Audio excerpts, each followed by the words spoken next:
because strong social connections are one of the pillars of lifestyle medicine.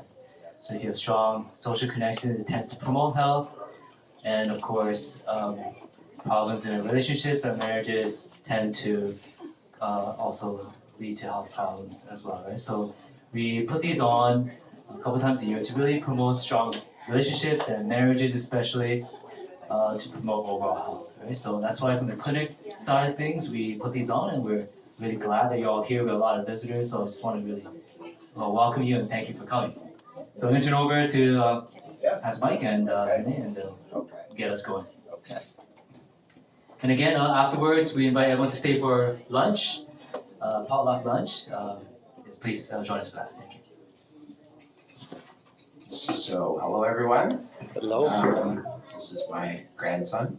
His name is Tane, and he's got red hair like his mommy. So my mom had red hair, and Renee's mom had red hair, so it skipped a generation. Yeah, red hair. Yeah. Okay. So he's visiting with his brother. His brother's name is Riley, and we're just waiting for their mom. I think she went to the washroom or something. Anyway, it's good to have children, isn't it? Amen. Amen. Okay, so we're going to start with this verse again, and it says, "Be what? Kind to one another." What did we talk about in the first session about the masters? The one word that describes the masters. Gentleness. Okay, so be kind to one another. This is the word tender-hearted, forgiving one another as God in Christ forgave you. There we go. There's mommy.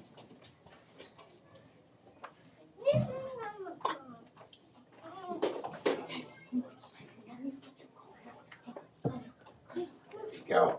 Okay. So, and what was the perspective? One sentence. I don't know if you can remember this part. What was the one perspective of the masters? They look for things to appreciate. They look for the best in one another.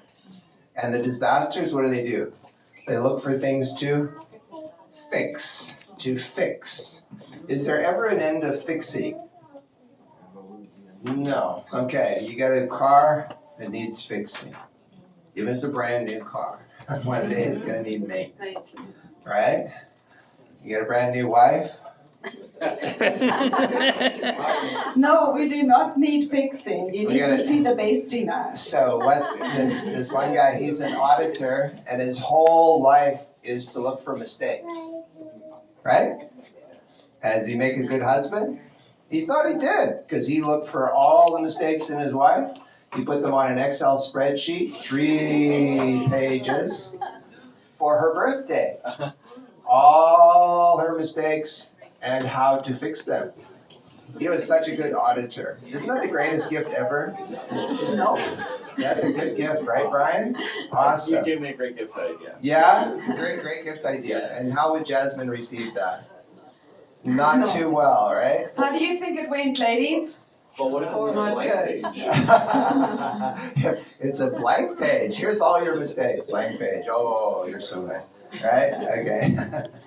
That would be like dishonesty, right? You are delusional. Okay. So be kind to one another. Tender-hearted. This is the gentleness. The disasters are harsh. Okay? Harsh in their startups. A lot of marriages, unfortunately, are in that harsh mode. They're stuck in this place of being harsh towards one another. And it might not be in words. It might just be dismissive, right? Not listening, not attuning to, not being caring about. And it's not the big issues that destroy a marriage. It's the little tiny micro just discounting of the other person and just turning away. And you just do that little bit at a little bit. You know, this person says, "I'm tired." And you say, "Oh, I am too." Well, you're not even listening to me, right? Like, "I'm going through a tough day." "Oh, I had a tough day too," right? It's like, are you listening? Are you in tune? Are you there for each other? Are you showing up? Or is it adversarial?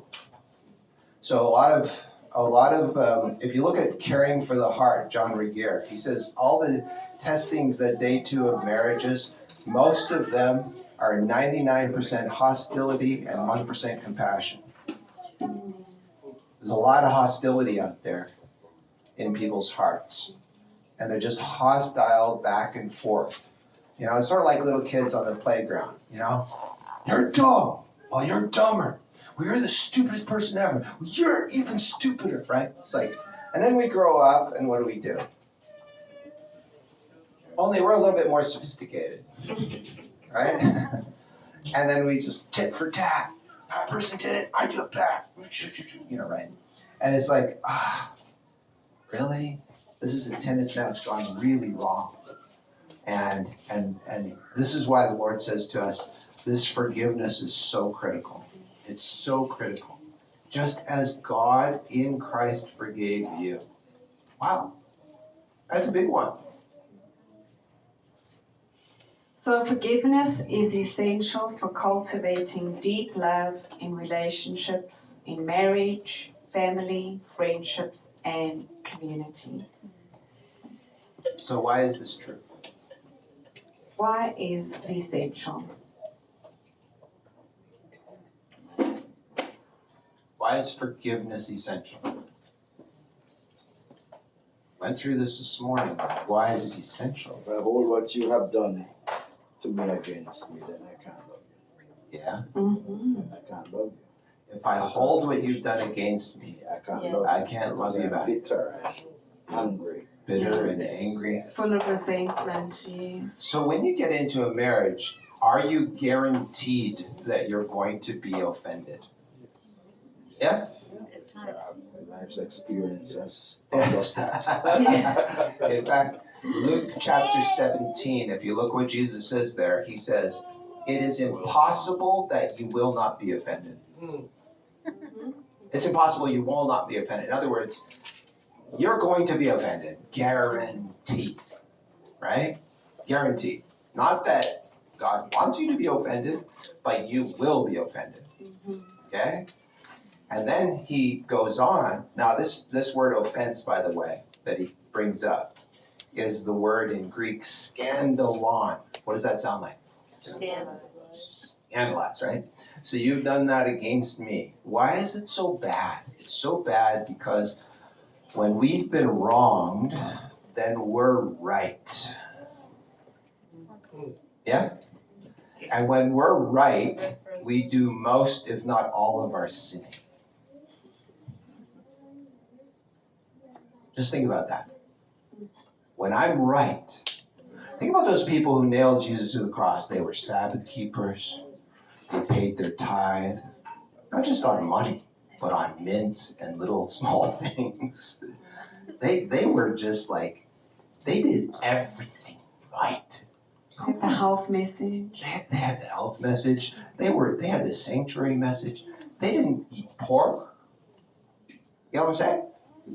And they nailed God to the cross, his son. And then they made sure he was taken down so that they could keep the Sabbath. Yeah, thank you for laughing. Because the ridiculousness of it, that when we are right, That's when we sin. that's when we're totally wrong, right? Because the biggest enemy is self. And when self rises up, we got the most highest angel in heaven, and he made himself a devil. He was so good. He became a narcissist.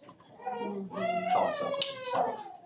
See, we're talking about give, give, give. That is what the law of heaven is. Give, give, give, and forgive. The law of hell, it says in the book Acts of the Apostles, is to get. It's all about self. Right? Just me, myself, and I. So this forgiveness is to give. Yes, you're right. It's forgiving. That's what it is. Think of a time someone forgave you, and what did that feel like when someone forgave you? What did it feel like? Well, first of all, the hardest part, I think, is the confession. Like you confess, hey, I did it. I'm sorry. I take ownership for it. It's not your fault. It's completely me. That's not an easy thing to do, but that's a strength. The strongest people emotionally are those who can own their sin and say, I did it. It's all me. It's not you. I need help. Right? I'm an alcoholic. I am a porn addict. I am, admit it, whatever it is. And you're just like, but I can't do that. They're going to think badly of me. They're not going to love me anymore. You know what? They might. They might reject you. But do you want to live in dishonesty for the rest of your life? Do you want to live covering that up? Because you're not covering up anything. It's all naked before the eyes of God. So here's a question. I mean, an opportunity for you, okay? It's not a question. So why don't you take a moment to pray. Pray together, pray individually. Take a moment to ask God to soften your heart, to reveal any unforgiveness that you may have in your heart, and to lead you gently, that's a big word, gently into forgiveness and freedom. Okay? Take a moment to do that.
So we want to share some health and wellness benefits of forgiveness. Do you think there's some health and wellness benefits of forgiveness? Oh, yes. Oh, it's so good. It's so good. There's so many studies on this. Probably the biggest one is a guy by the name of Fred. What's Fred's last name? It'll come back to me. Anyway, if you look it up online, he's from Stanford University. And he does the in-depth on health and wellness. I'll come up with it. Anyway, go ahead. Forgiveness reduces the stress response. It lowers blood pressure, heart rate, and levels of cortisol, which is the stress hormone. And it also helps deactivate the body's fight or flight mode, reducing chronic stress that can damage the heart and the immune system. So it reduces stress. So forgiveness is good for you, isn't it? Yeah. Yes, okay, that's just number one. How many numbers do you think we have? We're going to put the perfect number 7 on the board here, okay? So there's many things. We can go into detail on this, but we're just putting the big ones. Forgiveness improves mental health. It lowers rates of depression and anxiety. Forgiving people tend to have fewer symptoms of these conditions. Decreased rumination, that's over processing in your mind. So forgiveness frees the mind from replaying hurt events, which we tend to do. We replay it, something that happened 30 years ago. You could tell me details about it, right? Because it's just there. Hurt events, which linked to emotional relief and better focus, and then greater emotional resilience. I think this is really key. The ability to bounce back after setbacks improves. Really important. And you're going to have a bad day. You're gonna have a bad day. You know, maybe you'll get a speeding fine, maybe you'll get a traffic, I don't know, some parking in the wrong spot. Maybe you failed a test on the same day. And then you get bit by a dog, right? And you're just like, oh, I'm just gonna slip my wrist right now. And it's like, no, you could look at it that way. Or you could say, you know what, every time I get a traffic fine, you know what I say? I am supporting the local government. I am supporting their police, you know, I haven't made a donation for a while, and this is a good day to do it. And I just reframe it. You can reframe your day. And you can say, well, at least the dog didn't bite someone else, right? You know, you can reframe it however you want. And when you do, you are in control. And you can also pray to God. I think this is important. I can move forward. Number 3, forgiveness enhances physical health. It gives you a better immune system, so chronic anger and bitterness weaken the immune defenses, and forgiveness helps to restore balance. It reduces chronic pain. Studies show how people who forgive often report less physical pain and discomfort. And improvements in sleep quality. Fewer intrusive thoughts and reduced stress lead to more restful sleep. And sleep is so important. Very important. Very important. Actually, I don't know, you know the healthiest man in the world, who he is? His name is Brian Johnson. You ever heard of that? Yeah. Yeah, you ever heard of Brian Johnson? And millions of dollars to be healthy. That's right. He pays $2 million at least a year to stay healthy. He's currently 47 years old. He looks like an 18-year-old. Wow. He does everything. He has a litany of doctors, over 30 doctors and researchers who work on him every day. He makes sure he gets, this is his important thing, the optimal amount of sleep every night. He says that's the biggest key, is sleep, okay? He eats vegan, not for the reason you do. He eats vegan because he says the highest standard in society is AI. And AI respects life, so I need to respect life. Wow. AI is going to live forever, so am I, right? Be careful. And so there's a lot of things that he believes that are a little weird, but he does this on a regular basis.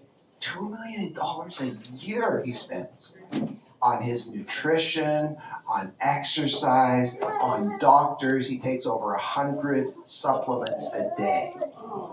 Okay? So, I don't know. I don't think he's going to live forever. But he does. He does. Actually, he did there's a Netflix documentary on him called Do Not Die. Right? He's not so mentally. Yeah, he's not mentally there. His son, who's 18 years old, he's 47 by the way, he had his son's blood serum injected into his body to make him look and feel younger. He just does everything. Yeah, but his son says, I'm a bit worried about my dad. Right? Everyone in his life is a bit worried about Brian, okay? I'm just thinking now that we're talking about this, you know the acronym for New Start? Yeah. You know which each one stands for, right? Nutrition, exercise, water, sunshine, temperance, air, rest, and then the last T is trusting God. Well, the last T is at the bottom, so that's the foundation. Yeah. Our foundation is to trust in God. But if you take away that last T, what does it spell? New star. Right? And if you do all those things, you will become a new star. Yeah. You will feel good. You will feel great. You will look good. 18 again. You'll be 18 again. And so this is the thing, but then where is the focus on? Yeah. Me, myself, and I. Yeah.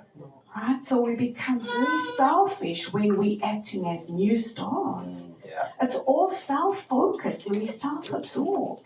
Yeah. So we really need that last T. We need to have a new start every single day. Yeah. Right, and if we don't have, if you leave the R out of new start, and you have the T at the bottom, what does that spell? New start. Stat. New stat. No rest. So if we don't rest enough and take care of ourselves, we could become a new stat with having another heart attack or a stroke because of the chronic stress that we have. Right? And we don't want to do that either. We're living in a world that is filled with chronic busyness. Yeah. Everyone is in a hurry. There's so much to do. We just go, go, go, go, go all the time To save ourselves. to save ourselves Let's call and it to that get one. things done. Yeah. Right? So we cannot forget the R or the last R or the last T out of that new start. And if you want all the stats on Brian Johnson, they're posted online every single day. What is his VO2 max? What is his blood serum? What is his sperm count? Everything is there. It's craziness. Like, I want to be like Brian. And then he can take supplements like Brian, which he sells. Okay. He sells olive oil. Brian's olive oil. Okay. So forgiveness leads to healthier relationships. Okay. It can lead to restored trust and communication. It can lead to, right? Relationships can improve through forgiveness.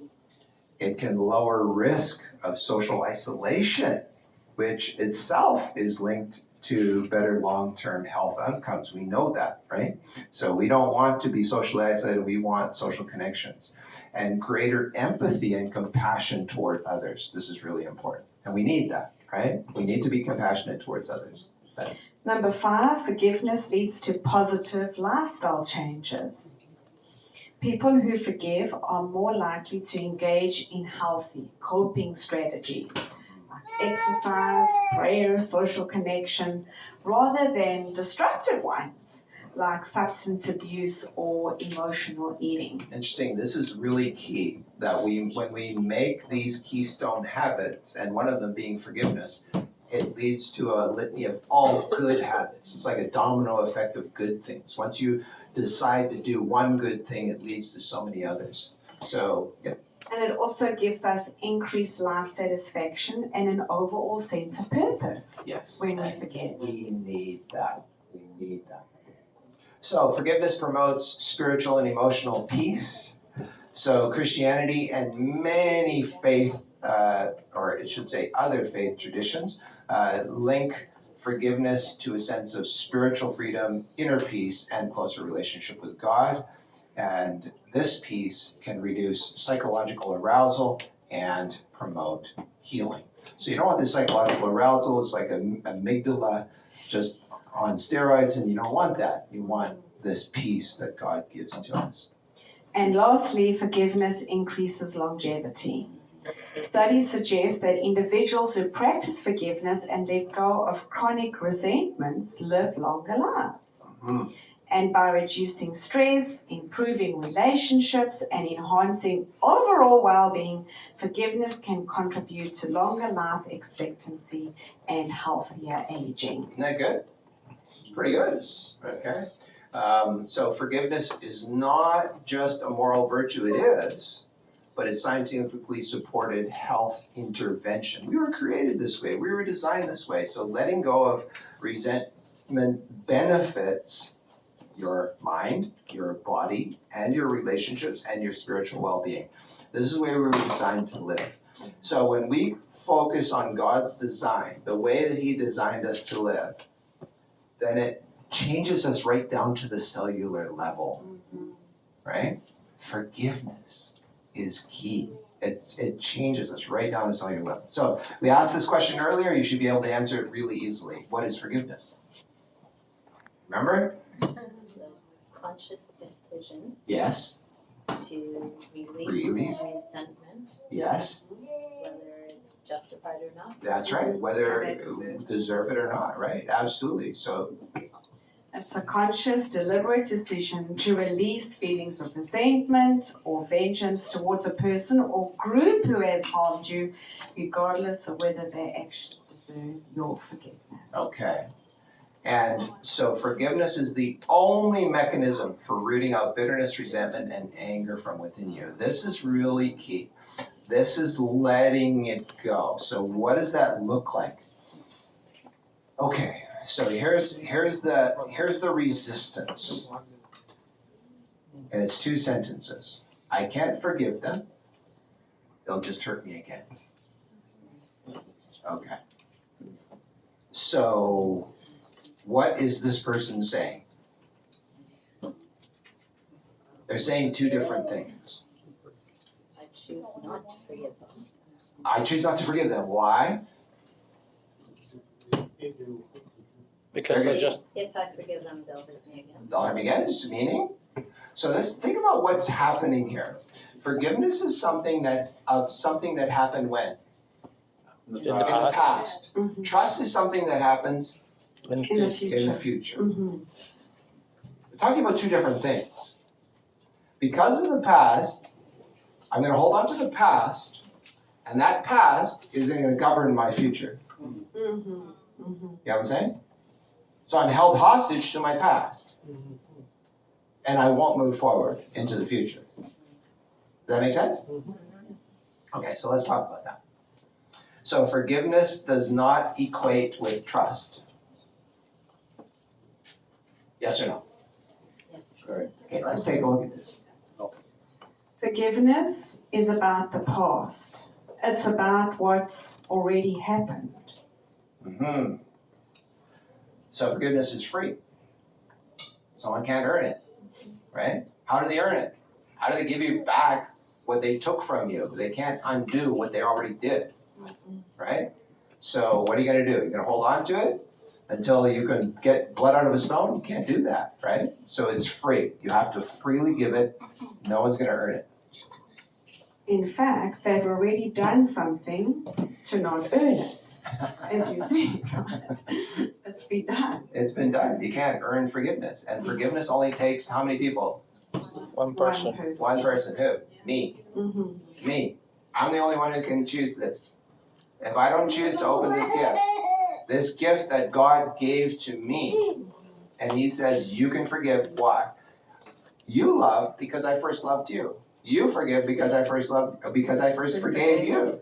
He initiates the whole process. So why do we come to Jesus just as we are? Because He is willing to receive us, just as we are.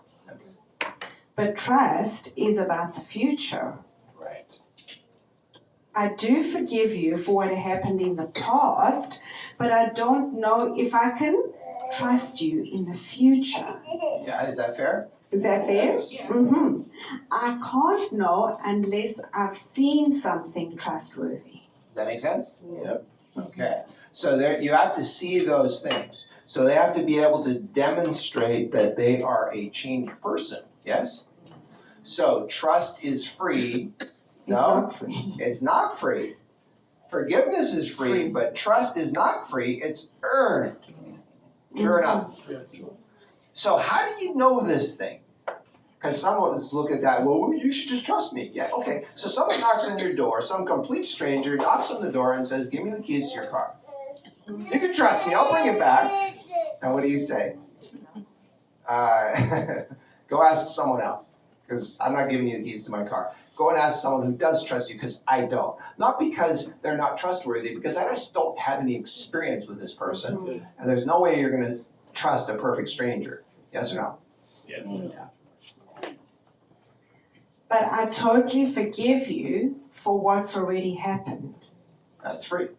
Mhm. So trust that leads to reconciliation is for one person? Mm-mm. Takes 2. Takes 2 of us. We both have to do it together. So trust takes 2, forgiveness takes 1. Does that make sense? Yep. Okay. Starts with me. So this is really hard because we don't understand this thing. I was talking to a young lady in BC recently. We were at a camp meeting. No, we were actually doing 1 Week in Paradise. And she said to me, I just did a whole university course on forgiveness. Said, I had no idea what forgiveness was before I did that course.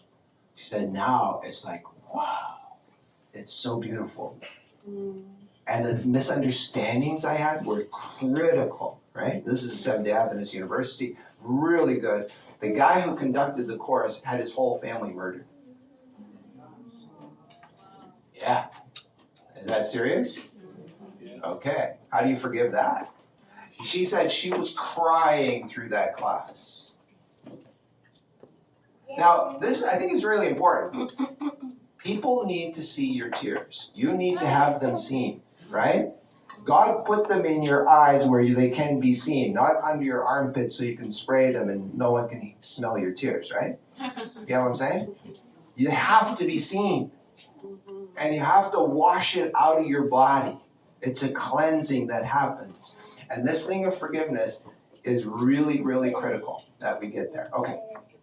God forgives everyone freely, you mentioned that, but not everyone chooses to be reconciled to God and to love and trust Him. Is that correct? Correct? Yes. So He can forgive us, yeah? Mhm. But do we receive it? Do we receive it? And do Because we can open the gift, or we can choose not to open it. But we can also choose to open it and not be happy with it and reject it. Yeah. Mm-hmm. So we're going to show you a little bit, like 10 minutes of an episode that we did. You can watch both episodes online. And it's called Forgiving the Unforgivable. And you'll be able to see it. We're just going to show the part on this guy's life, Vas Pechanovsky. This is a very, very powerful interview that we did with Vas. His 2 children were murdered and his wife. And he ended up becoming a Christian Seventh-day Adventist through this process of forgiveness. Mm-hmm. But before that happened, his wife had cheated on him. Okay?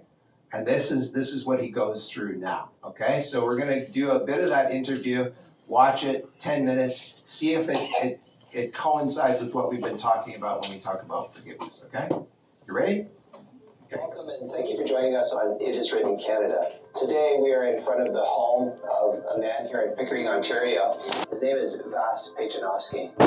It was one spring day in March 2018. It was a very cold and cloudy day. My hair was a little shorter then. Cut right down. And he was struck with a triple tragedy. His wife, Chrissy, his youngest daughter by the name of Vanna, and his son Roy were murdered. What a horrible, horrible tragedy. And how was he supposed to deal with all of that? Right after all of this tragedy, he had to deal with his own grief. He also had to console his eldest daughter, who was his only surviving family member by the name of Victoria. But he was not alone. He had friends and family who were around him, a community of people who stood by his side to support him.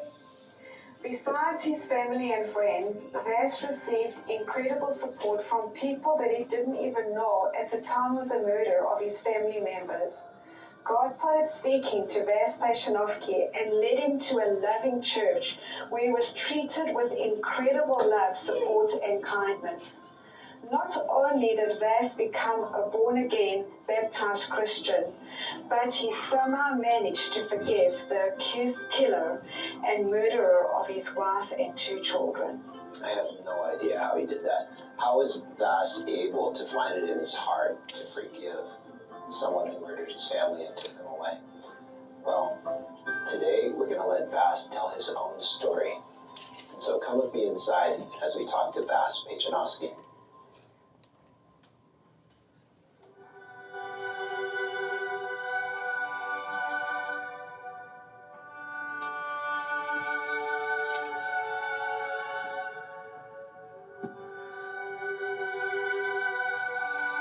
It goes in your mouth like this. You just open it.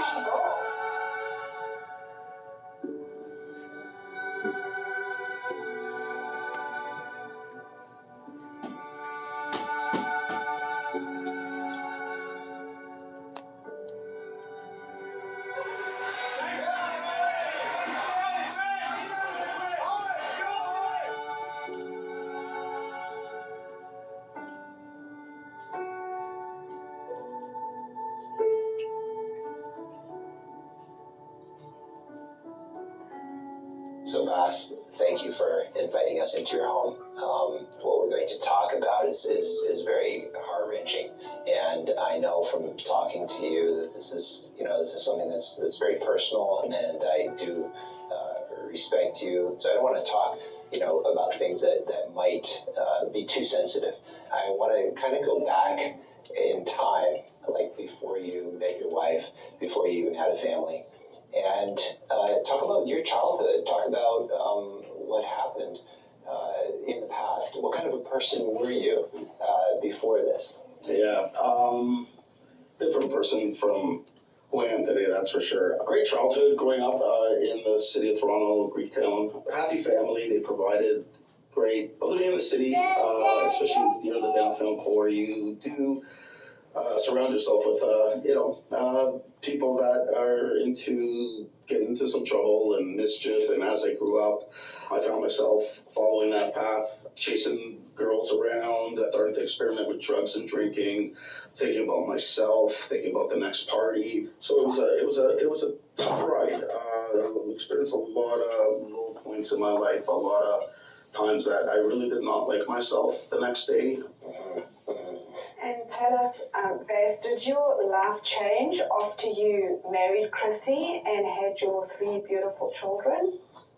I would say 5 years, 4 to 5 years since our marriage is where I slowly started leaving my past behind me and becoming a better father and husband, the best of my ability at that time. So yeah, it did change. It did take some time though. There was pretty big hooks sunk into me with the drugs, and it was sort of hard to let go of right away. It wasn't immediate. It was a slow release, I guess you could say.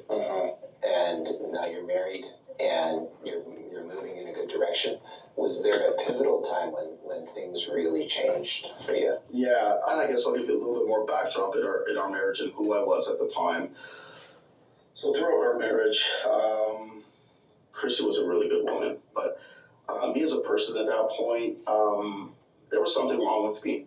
And it might have been after all the years of what I'd gone through in the sinful living and not really fixing anything, not realizing I had to fix anything with my past. I began to be a distant husband. She reached out to me with a lot of love. There was times where I would, over the smallest thing, I would blow up and I would yell and words would come out of my mouth that were just so hurtful now that I look back at it, and it didn't even bother me at the time. And it was just sort of the person I was, but again, very prideful.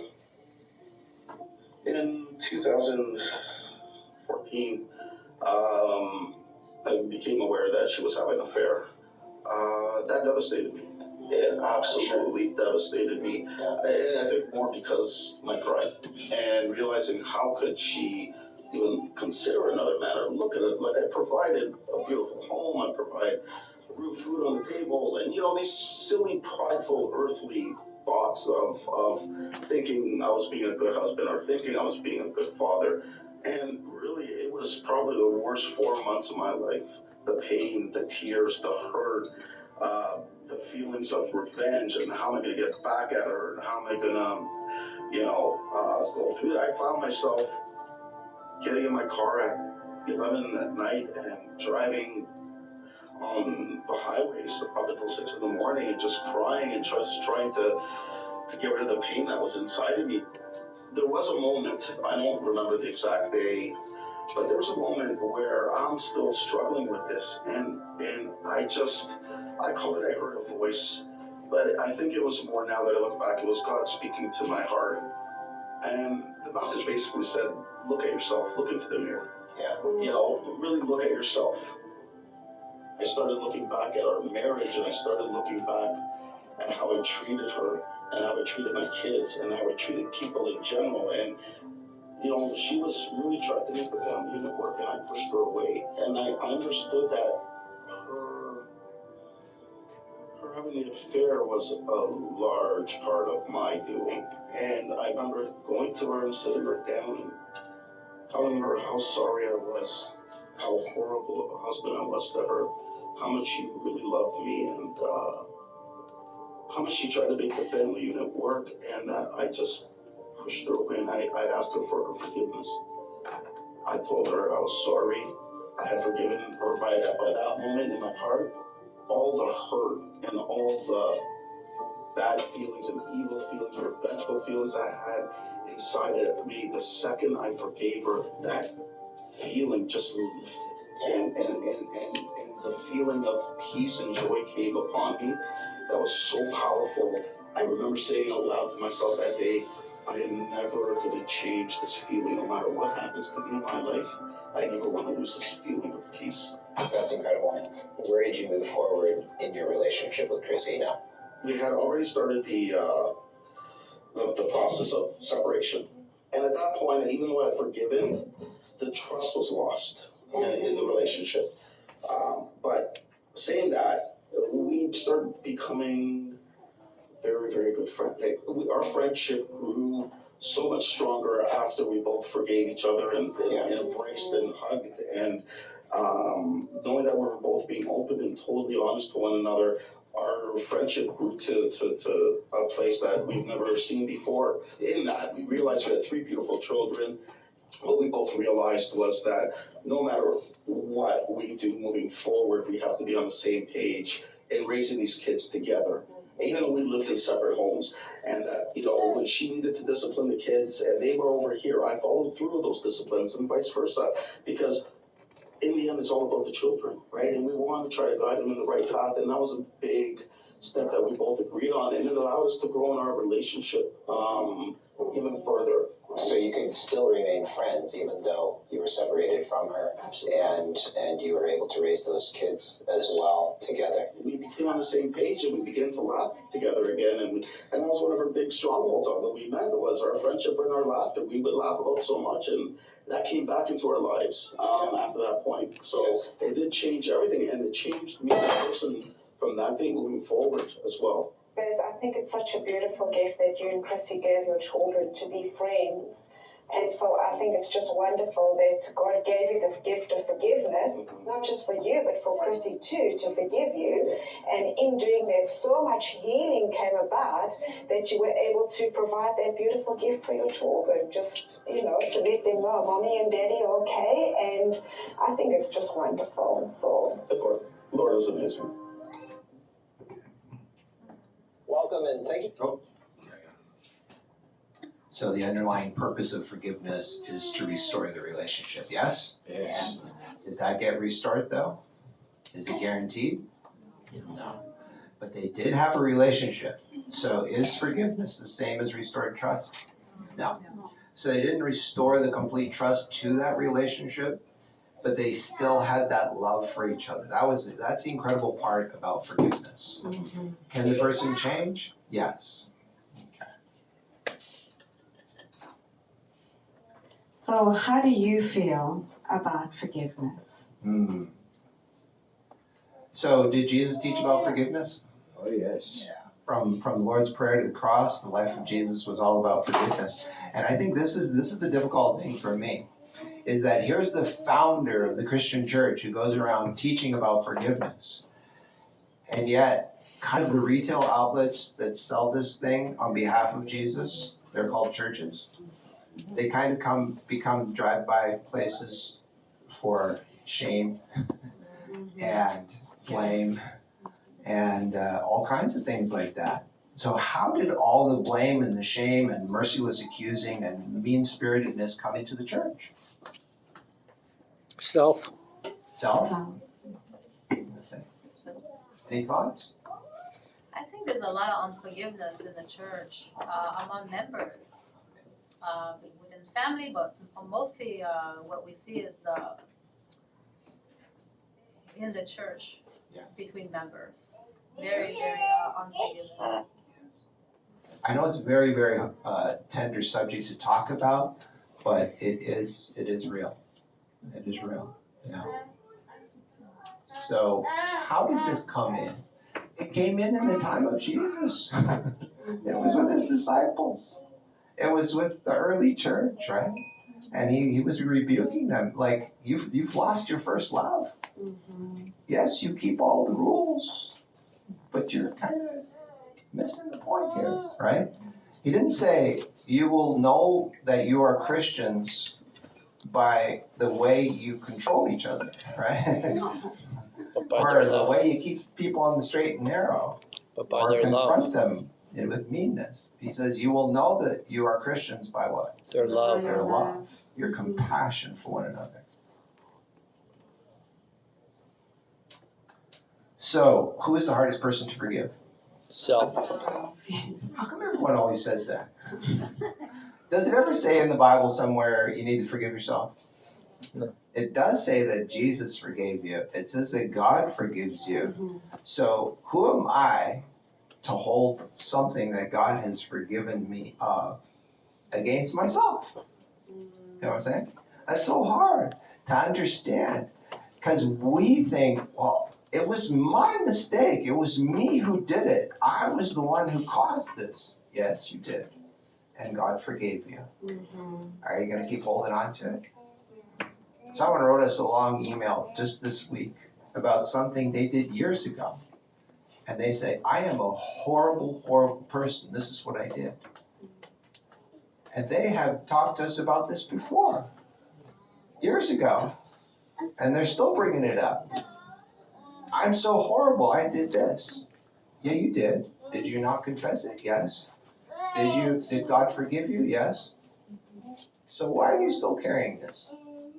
Right? Because they haven't forgiven Do themselves. we know? What's that? They haven't forgiven themselves. Yeah, and they can't accept God's forgiveness of them, right? That God, and so who is the voice that they're listening to?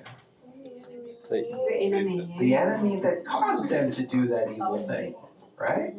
So it's the world, the flesh, and the devil. These are what come at us. And he incites demons to try and get us, to tempt us to sin. And then he says, you're such a bad person. Right? Why don't you just take your life? There's a lot of people every 40 seconds on this planet taking their own lives. You think who's behind all of that? I wish we could do research and see how many demons are causing suicide in the world, right?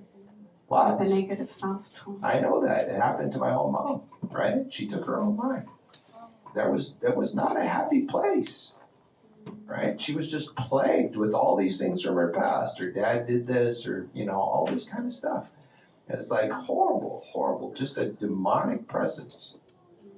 And so how do I let go of that stuff? How do I get forgiveness? Well, Jesus said, For God did not send his Son into the world to judge and condemn the world, but that the world might be saved Through him. yeah. What about when you have to forgive someone you love? Wow. Yeah. So they wound you, and it's really bad. And here's the problem that we think, this is what a lot of people say. When I forgive, what you're saying is, it doesn't matter. Right? So people will say this. Is forgiveness saying it doesn't matter? I just forgive. I just let it go. It doesn't matter. I felt hurt. I felt wounded. It just doesn't matter. My feelings don't matter. Right? Is that true? That's just not true, okay? So, is that what it means to forgive? No. In fact, it matters so much. That's why you need to forgive, right? The wound is so deep. That's why it needs forgiveness. And so when you say to the person, they say, oh, I'm sorry, and you say, oh, it's okay. Don't say it's okay. It's not okay. No. They hurt you. And they harmed you. And so you say, I forgive you. Whoa, that's pretty heavy. I forgive you. So we had a family member say that to us, I forgive you. And they looked at us like, who are you? Are you God? How can you say I forgive you to you? I said, well, you said sorry. You know what I'm saying? That's big. Also, you can't rush forgiveness because forgiveness is a process. Sometimes we think we're forgiven and then something happens and then it's like, oh no, I thought I'd forgiven them. Right? So it is a process. You cannot rush it. That's very And it's important. different for everyone. So I heard a psychologist talk about when he was in graduate school, one of his professors said to him and said to the whole class that there was a husband who was being unfaithful to his wife. And this was repeated. And then he said he was sorry and he turned away from it. He just, he stopped being unfaithful to her. And so she was still hurt. Was she still hurt? He was like, well, why don't you just forgive and forget? Come on. I said I was sorry. Forgive and forget. And you know what the professor said to that class? He said, that woman will never trust him when he's so flippant about it. He has no real remorse, right? If your remorse is not evident, then you're just like, you're just being flippant about this thing. It's like, switch a switch and turn it off. No. So when it comes to establishing trust, we need to show a serious level of remorse. It's more than saying, I'm sorry. Humility, accountability, and change behavior are the best apology. Agreed? Look at those three things. Humility, being humble, putting pride away, being accountable, so taking responsibility for what you did, owning it. Yeah. And then, of course, changing your behavior. So changing your behavior and your actions. That's the best apology. So we already said this, that forgiveness means canceling the debt, letting it go, taking it off the balance sheet. So to forgive someone is not about sweeping the facts under the rug. Yeah? It's actually exposing them. It's saying, hey, this was big. This was a big deal. And otherwise, you're just discounting your own feelings. You're discounting your own hurt and harm that happened to you.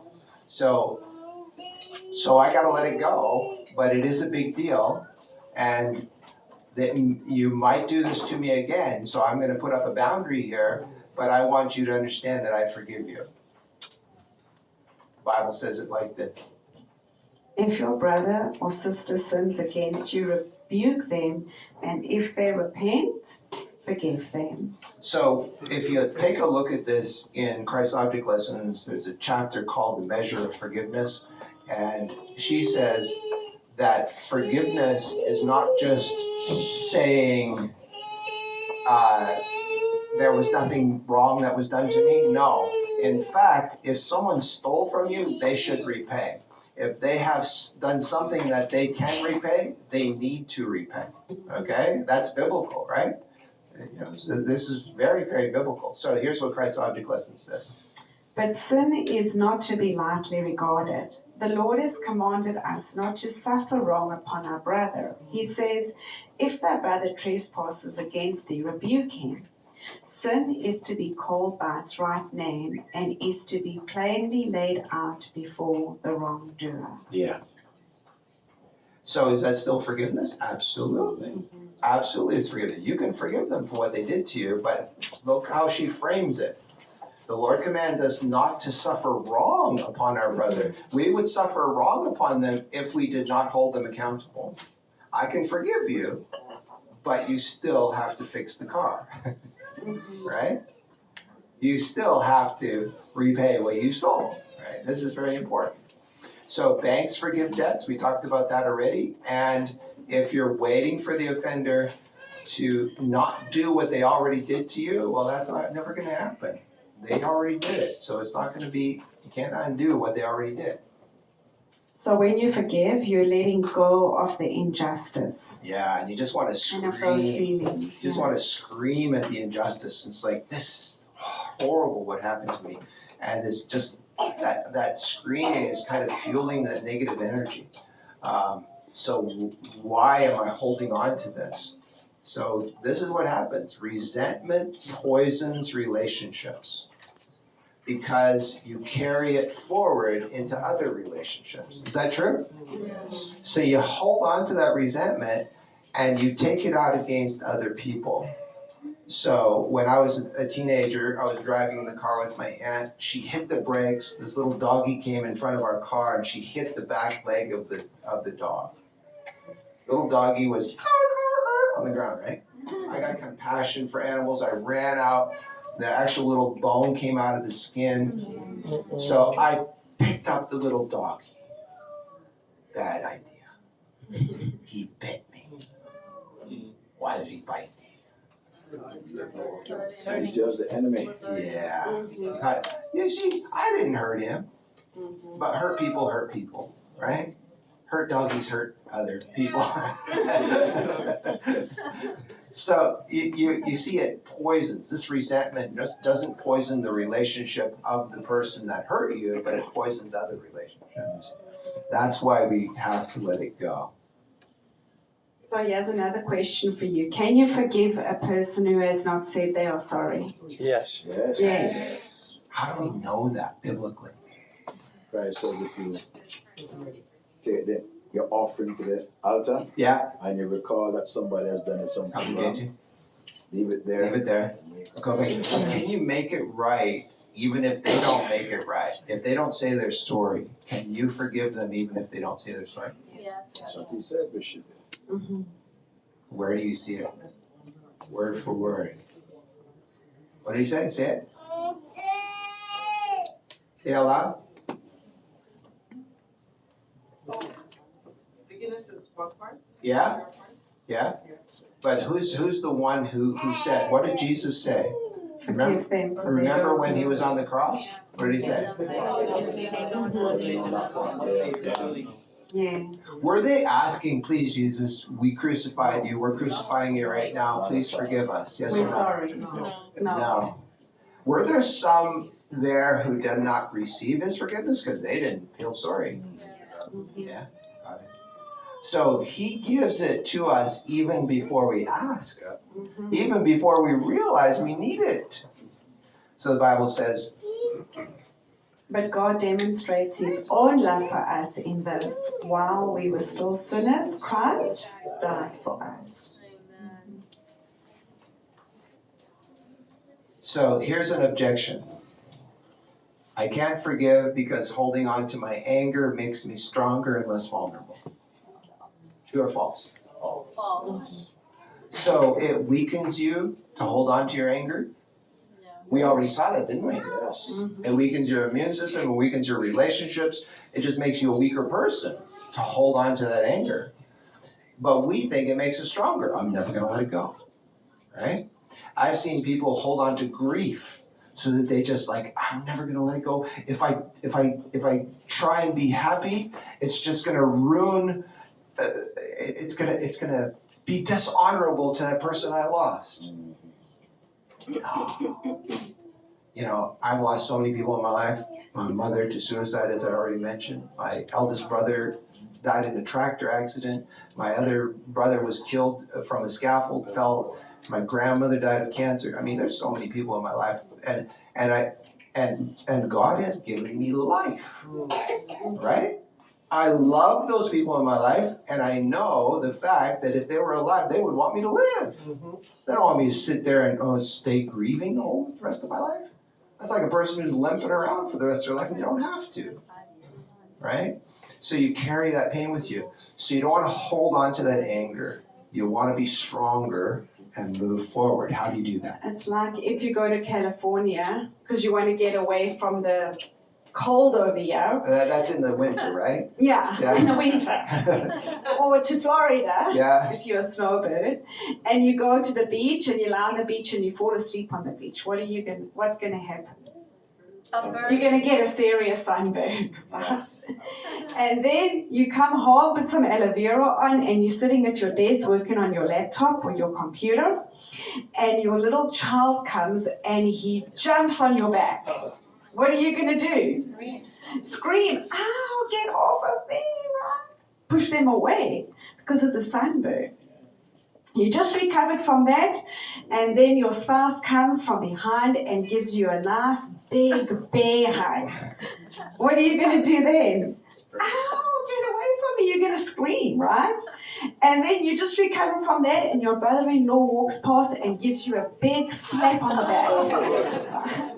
Oh, it's so painful. Get away from me. Because this is the thing. When you have been harmed by someone, or burned by someone, you lose the ability to tell the difference between touches of play, touches of love, and touches of aggression. And everything hurts. And so you push everyone away. So, how do we heal? when we've been hurt or we've been burned? What's the best strategy to heal from this? Keep everyone from touching you. Is that the best way? To push everyone away and keep everyone from touching you? Or to get healing for the sunburn? So forgiveness is about getting that healing. That you will heal from that sunburn so that you don't push everyone away. Because forgiveness frees you to love again. Yeah. Did it free Vas? Vas Pachanovsky? The story? It freed him. That forgiveness. If you watch the episode, hopefully I hooked you into thinking that you want to watch the episode. Because it's amazing. It's so amazing. Like after we even watched it, I was like, I didn't even see half of this stuff when we were filming it. It was powerful. And we just showed you the first part of where he forgave his wife, right?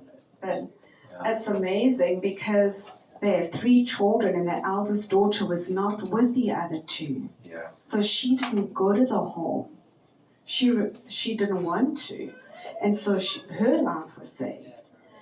And then when they, after the youngest daughter, or the daughter was brought to the hospital, and the lady that worked on her, Don't tell them. the lady that worked on her was a nurse, an Adventist nurse, at the same hospital where he ended up. I mean, at the same church where he ended up I becoming forgot that part of the story. It was until I watched amazing. it. Yeah. It was like, we did the whole interview, everything, and it was like, wow, this whole thing was amazing. Plus, something we didn't put in the interview, there was a young little girl who was doing a sleepover at their house. It was her first sleepover. And she was not murdered. She wasn't touched. She was sleeping under the covers and the murderer didn't see her. Oh, Yeah. Yeah. amazing. Yeah.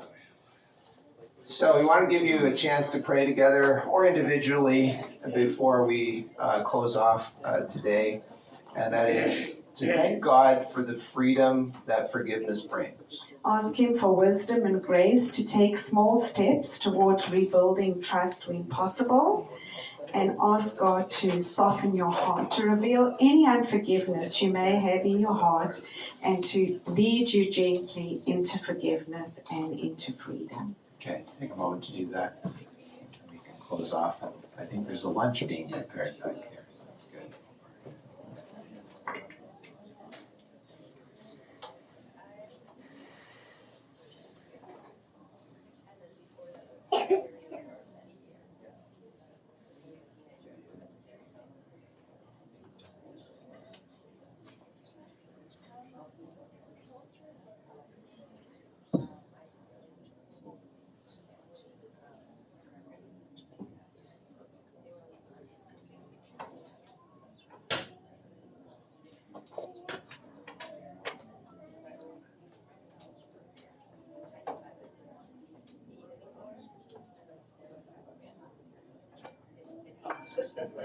Yes.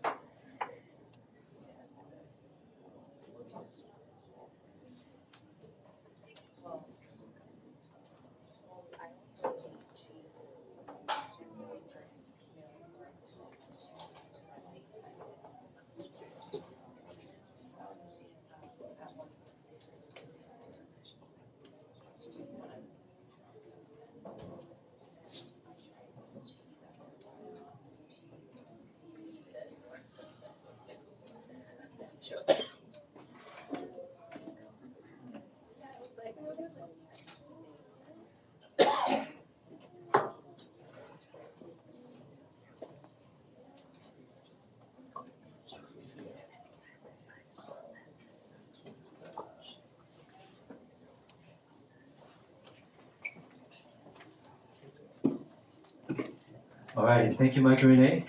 Did you all learn something good? Oh, yes. Awesome. Oh. I just want to say thank you to everyone who came today. Thank you so much. So what we're going to do is we want to invite you to stay for lunch. We have a plant-based lunch. So we invite you to stay for that. And for those who are interested, there's also an afternoon Bible study for those who are interested as well. Okay? around 2:30 or 3 o'clock. So what we're gonna ask everyone to do is if you could just, we have to reset this room with the table, so just step outside briefly. We'll set this table, then we'll all invite everyone to come back and we'll have our lunch, right? Thank you.